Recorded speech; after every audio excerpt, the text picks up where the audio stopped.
таза едім. Жағамда балалар да ойнайтын. Төрімді қарашы, суым қоқыс-қоқыс. Түсетін адамның өзі де қорқады.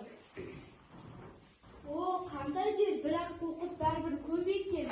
Ештеңе етпейді, біреу жинап алады ғой. Тағы да қоқыс керемет.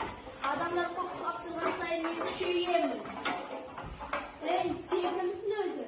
Мен қоқыспын, қоқыс патшасымын. Адамдар қоқыс лақтырғанда мен мықты боламын.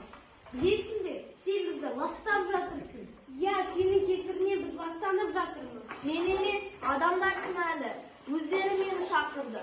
Шақырады? Қалай шақырады? Міне, мысалға сен өзің келіп қоқыс шашыстың.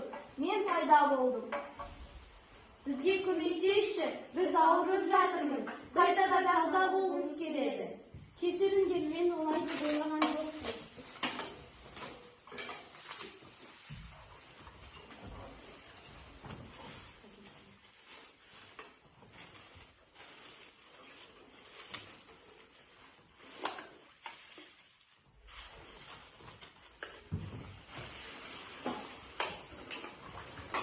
Мен қоқысты өз арнайы орнына апарайын.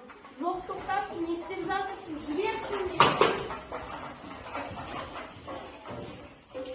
Қарашы, мен жеңілдеп барамын. Менің де суларым тазарып келеді. Жағамда енді балалар да ойнайтын болды. Балақай, саған көп рахмет. Сен бізді құтқардың. Жоқ, мен тек өз қатемді түзедім, басқаларға да айтамын. Табиғатты қорғау әр адамның міндеті. Қоқыс тастама, Табиғатты сақта.